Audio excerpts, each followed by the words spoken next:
son, so he has another brother, Dawood. And India kind of works with Dawood, and they give him money, and it's just kind of like the little things they do with the Baluchis, like the Baluch Liberation Army, BLA, and TTP, and it's like the things they do to poke Pakistan, you know, that crap. So, so they have that going on, which I knew about. So then I hear, hey, they gave $10 million to Mullah Yaqub, so they went up a step. And then, so it's like, well, what's this $10 million for? What are they doing with it? The $10 million went to fund Gecko Base. You remember Gecko Base?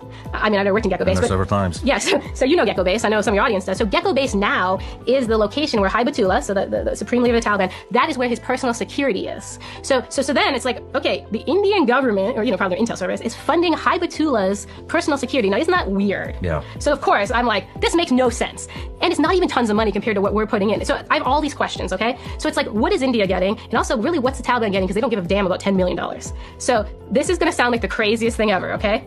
But what the Indians and the Taliban are doing, I kid you not, is India is using Taliban's network to assassinate Kashmiri militants in Pakistan. Are you serious? I swear to God.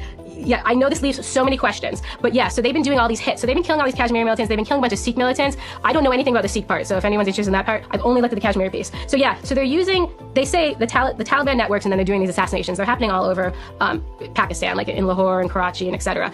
So then I was like, well, still, this is really risky for the Taliban. If people find out, like it seems like it could rock the boat. Like they're using their networks. Plus, are the Taliban networks that good to take out senior Kashmiri people? Maybe they're not.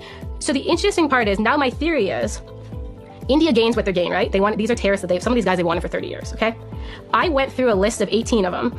So the interesting part is, I don't know if they're all dead. Some of them, Pakistan could have heard India's coming to kill them, and they might have them in a safe house. So there's 18 targeted, okay? And I went through all 18 to make sure I knew who they were, right? Because I've worked Kashmir forever, and to see what group they were. And so I went through all of them, and they were the groups you can imagine: Lashkar-e-Taiba, Jaish-e-Mohammed, Hezbollah Mujahideen. The last one was Al-Badr Mujahideen.